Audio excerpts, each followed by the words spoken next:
hoy damos comienzo a la columna sobre seguridad vial aquí en Otra Mañana. Ayer la presentábamos con Rosina Rubio, gerenta de Automóvil Club de Uruguay, y también con Enrique Martínez, gerente general de Radio Oriental. La idea, como lo hemos dicho ya en varias oportunidades, es cumplir con ese fin que tienen los medios como servicio público de acercar información fundamental cuando hablamos de un tema tan delicado como la seguridad vial. Cómo lo encaramos cuando manejamos y también cuando somos peatones. ¿Cuál es la reglamentación?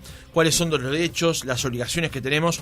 Todo eso va a estar contenido en 12 episodios que vamos a ir desarrollando a lo largo de los próximos jueves aquí en Radio Oriental, en esta columna en particular. Y hoy comenzamos con el primer tema que nos habíamos planteado, que es la vía pública, los usuarios, la reglamentación y sus conductas. Y justamente para desarrollar este tema nos acompaña Marcelo Noguera, que es técnico en seguridad vial, técnico internacional en seguridad infantil y perito judicial en accidentología vial. ¿Cómo estás, Marcelo? Bueno, buen día, muy bien. Muchas gracias por la invitación y la oportunidad que nos dan. Por favor, es un gusto realmente para nosotros. Lo mencionábamos ayer y lo reiteramos con ahínco en esta jornada. Vamos a empezar a desarrollar el tema entonces cuando planteamos justamente acerca de la vía pública. ¿Qué entendemos por vía pública? Bueno, la vía pública es cualquier espacio de uso común por donde transitan peatones y conductores de vehículo.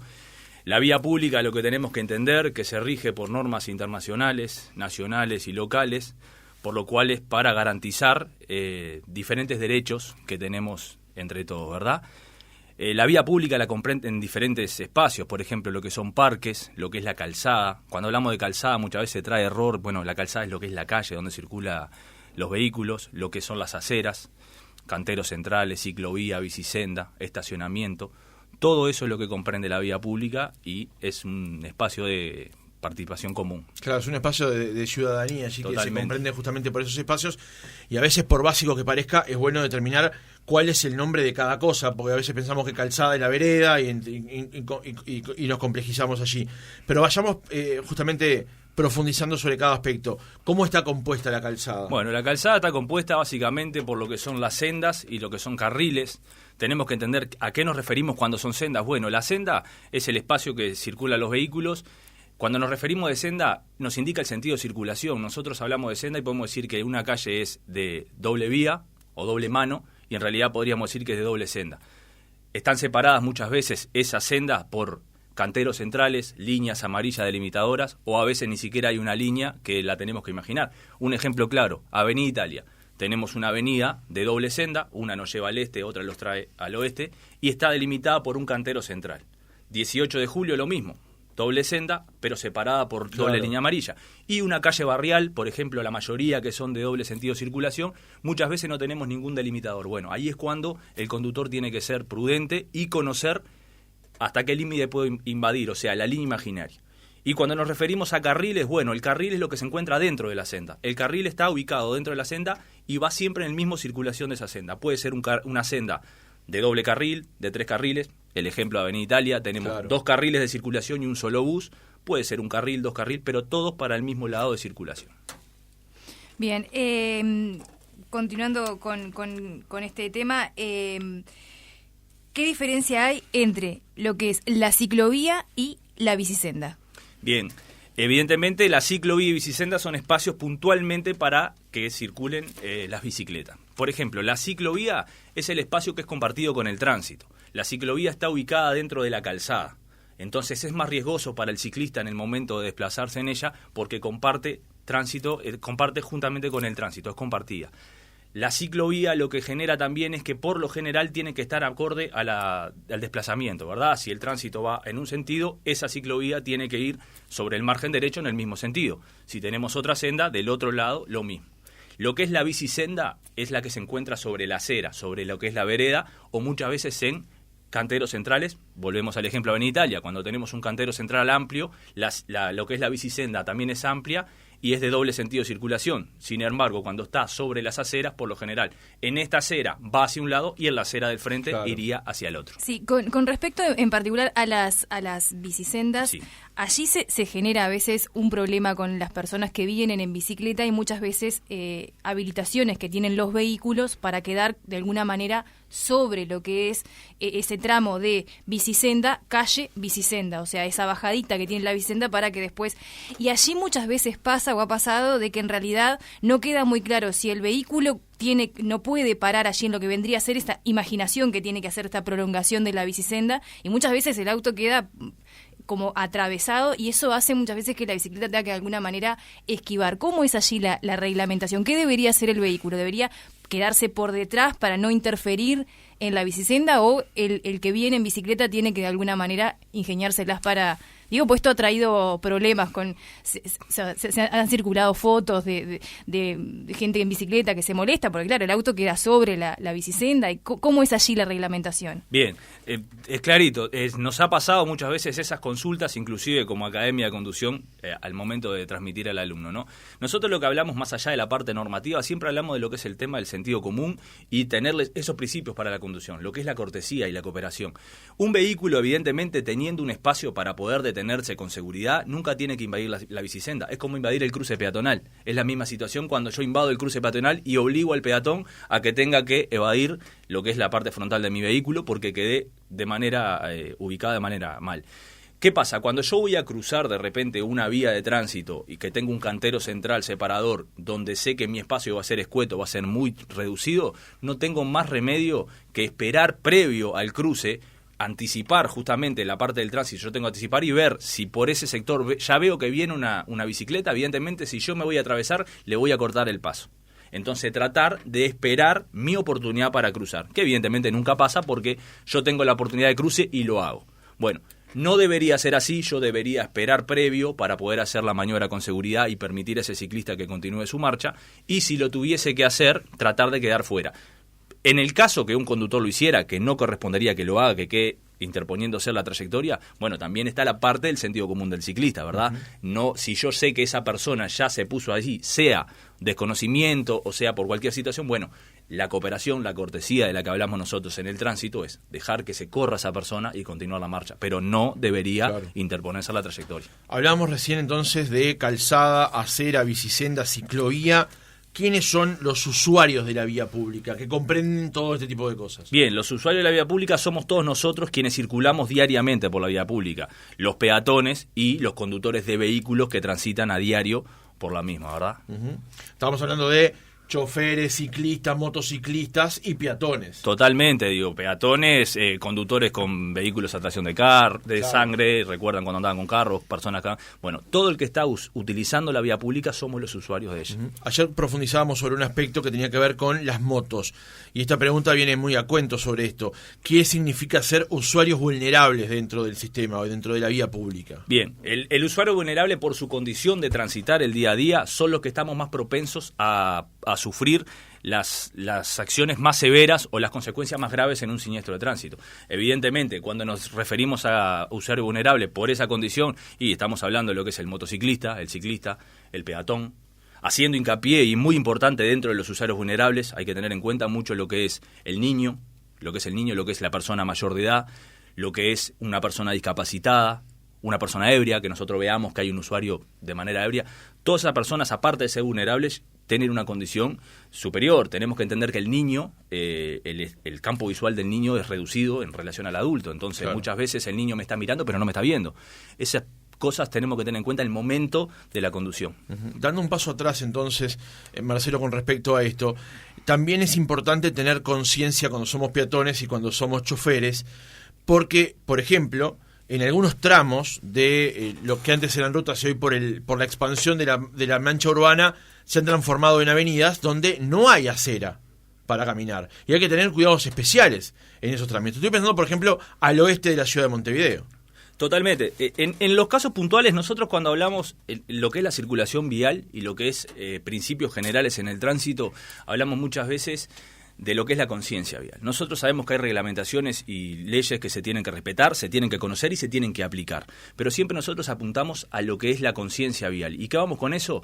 Es que muchos de los siniestros que se producen anualmente se podrían evitar simplemente con el conocimiento de nuestros derechos y nuestras obligaciones en el tránsito. Ya sea tanto como conductor de cualquier vehículo o como nuestro rol de peatones. Claro, en cualquier instancia somos sujetos de derechos y de obligaciones. Evidentemente. A lo que voy con tu pregunta, en este caso, Cuando nosotros tenemos que ser conscientes de nuestras de las responsabilidades y de las consecuencias que vamos a tener, ¿no? De ser conscientes de nuestros actos. Entonces, ¿qué pasa?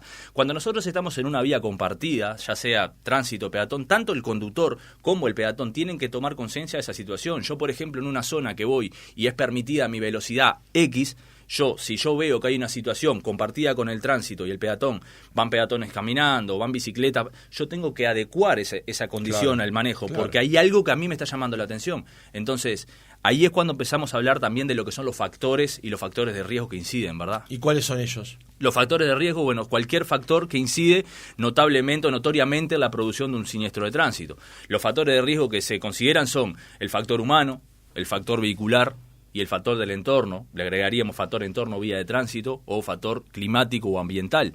Hay uno de ellos que realmente está por encima de todo, que es el factor humano. ¿Quién no ha escuchado muchas veces? Me quedé sin freno o me pasó tal cosa. Por lo general, la quedada sin freno o me pasó tal cosa muchas veces es por falta de mantenimiento del vehículo. Entonces, el factor humano está por encima del 80% en la producción de un siniestro de tránsito. Y de ahí captar también cuáles son la parte de lo que es el riesgo, lo que son los actores de riesgo en el tránsito también, sí, ¿verdad? Cuando yo aprendí a manejar hace ya varios años, el instructor me dijo que si siguiéramos al pie de la letra las instrucciones de tránsito, tanto chofer, tanto peatón, los accidentes quedarían prácticamente reducidos a factores mecánicos. Bueno, lo que pasa que el factor mecánico en realidad es un... O sea, lo que vos decías, quedarse sin freno, que te reviente una cubierta. Evidentemente, si todos respetásemos todo lo que es la ordenanza, la reglamentación y eso, se reducirían notablemente los siniestros de tránsito. Sabemos quién hoy por hoy no ha tenido un familiar, un amigo, un conocido que desgraciadamente ha perdido la vida en un siniestro de tránsito. A lo que nosotros vamos con esto, y volvemos a lo que me consultabas recién, evidentemente el factor humano es lo que prepondera en la mayoría de los siniestros de tránsito.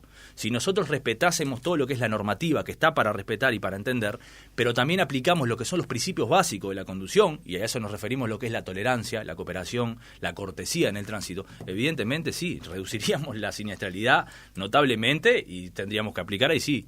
Crecería lo que es el factor mecánico, crecería otro tipo de factores, pero el factor humano se reduciría sensiblemente con eso. Bien, recién estábamos hablando de lo que eran usuarios vulnerables, pero también hay grupos de riesgo. ¿Cuál es la diferencia entre estos usuarios vulnerables y los grupos de riesgo? Bien, el usuario vulnerable, por ejemplo, lo decíamos recién, son quien por ende, por la calidad de lesiones que pueden sufrir, están más propensos a esto. Lo que estamos hablando de los grupos de riesgo, y bueno, son por lo general, somos los usuarios que somos transgresores. ¿A qué me refiero con esto? Yo vengo circulando en mi vehículo tranquilamente y un peatón me cruza en la mitad de la calle. O yo como peatón lo puedo hacer, cruzar una luz roja, un vehículo cruzar en luz roja. Esos son lo que nosotros denominamos grupos de riesgo. Por ejemplo, yo vengo circulando y hay un ómnibus de transporte capitalino detenido y muchas veces hay peatones que cruzan por delante o por detrás del ómnibus. Claro. Ahí estamos hablando de que es otro grupo de riesgo. Nosotros tenemos que estar atentos a eso, el conductor tiene que estar atento a eso. Lo mismo cuando vemos que hay un vehículo que va circulando hablando por celular. Si yo lo estoy viendo, también tengo que estar atento. ¿Por qué? Porque en cualquier momento puede pasar cualquier evento. Claro, porque su atención no está centrada exclusivamente en el manejo, sino en una cosa alternativa. Totalmente, ¿no? Está compartiendo. Muchas veces digo, más allá de la parte visual, es la parte cognitiva, la persona puede estar distraída, no me puede ver, está atenta a otra cosa y no va a reaccionar. Nosotros sugerimos mucho en la parte como técnico en seguridad, es crearnos un punto de incertidumbre. ¿A qué me refiero con un punto de incertidumbre? Yo, por ejemplo, cuando voy circulando en mi vehículo y más adelante veo que hay una bicicleta, no pasarle a medio metro de la bicicleta, crearme esa incertidumbre, ¿qué puede hacer ese conductor? Va a evitar un bache, va a abrirse, entonces darme un margen a mí, porque yo sé lo que quiero hacer. No sé qué va a hacer esa persona. Voy a doblar, la mayoría vemos muchas veces que vamos a doblar, cedemos el paso al peatón, evidentemente. El peatón avanzó medio metro y ya, ¡pum!, acelero y me voy por atrás. ¿Qué pasa si ese peatón se acordó de algo, volvió de golpe una persona mayor? No tengo ese punto de incertidumbre de qué va a hacer esa persona. Si hiciéramos ese tipo de cosas, y por eso hablamos nosotros mucho de lo que es la conciencia, la parte de vial, y más allá de la normativa, sin duda que la respetamos, la enseñamos y la hacemos cumplir a rajatabla, es esa parte. Tomar conciencia cada uno, creo que aportando cada uno es una manera de contribuir en... Porque aparte, Marcelo, no sé si quizás me equivoco, pero después de que el peatón puso un pie en la calle, por más de que esté cruzando de manera que no era reglamentaria o no tenía el cruce habilitado, pero si el auto de alguna manera toca a ese peatón, el auto lleva todas las de perder también allí, ¿no? Evidentemente, en la parte de la producción del siniestro, cuando se produce, hay muchos factores que inciden y hay que analizar. Por lo general, el arma que tiene mayor efecto y hacer daño es la moto, el auto, moto contra peatón, auto contra moto, evidentemente va a tener sus consecuencias. Hay que ver en qué condiciones salió, digo. Por eso se habla mucho del atento, de estar a lo que son los grupos de riesgo, factores de riesgo, porque si yo no veo porque ese peatón se metió de manera súbita a la calzada, desde atrás de autos o algo, y no lo pude ver, bueno, puede ser que no tenía manera de evitarlo acorde a mi velocidad o como venía. Ahora, si yo estoy viendo que en la esquina hay una persona para cruzar y vengo a mi velocidad, no adecuo la velocidad para esa situación, algo que me está llamando la atención, y esa persona baja y accede a la calzada, el peatón tiene la preferencia en todas las esquinas. Claro. Y eso es lo que yo tengo que entender. Marcelo, para cerrar el capítulo de hoy, que ha estado por demás interesante, lo que me quedó en la cabeza esto que dijiste del punto de incertidumbre. Sí. Y esto lo que nos viene a plantear es que no podemos estar haciendo cualquier otra cosa y manejar, porque tenemos que estar atentos a una serie de factores que nosotros producimos en el vehículo y a la vez estar atentos a las potencialidades que pueda tener lo que hagan los demás. Por lo cual acá queda, con esta frase que tú decís, queda de manifiesto que manejar no es sentarse, poner primera y arrancar. Totalmente. Es una serie de elementos más que deben confluir en la atención para poderlo llevar a cabo, para poder hacerlo. Totalmente, eso que vos estás diciendo es, hablamos notoriamente de lo que son las distracciones, lo que incide en lo que son las distracciones. Por eso, cerrando todo esto que estamos hablando, nosotros, más allá de hablar de la normativa, lo que estamos hablando de la conciencia, tomar conciencia. Yo te puedo explicar lo que dice la normativa, lo que es la normativa. Ahora, si salimos de acá y yo salgo hablando por el celular, claro, o me pongo a hacer otra actividad de repente que me va a mí a distraer en el tránsito, recordemos que las distracciones no son solo visuales, son cognitivas, son físicas, son auditivas. Entonces, yo puedo estar manejando muchas veces, mirando hacia adelante, pero estar hablando con el mano libre. Entonces, la parte cognitiva, mi 100% no va a estar en el manejo, va a estar una parte en el manejo que yo creo que estoy concentrado porque estoy mirando y claro, entonces me da esa sensación de seguridad, pero en realidad la charla puede ser una discusión, un disgusto, y eso me va a sacar del manejo. Entonces es fundamental la atención que tenemos que tener, tanto como conductores o como peatones, ¿verdad? Cerramos este primer episodio de esta columna de seguridad vial. Realmente me parece ha sido un contenido muy, pero muy útil para los oyentes. Marcelo Noguera, técnico en seguridad vial, técnico internacional en seguridad vial infantil, perito judicial en accidentología vial. Gracias por haber estado con nosotros y haber compartido esta primera experiencia en esta columna de seguridad vial entre la radio y el Automóvil Club. Por favor, un placer, muchas gracias.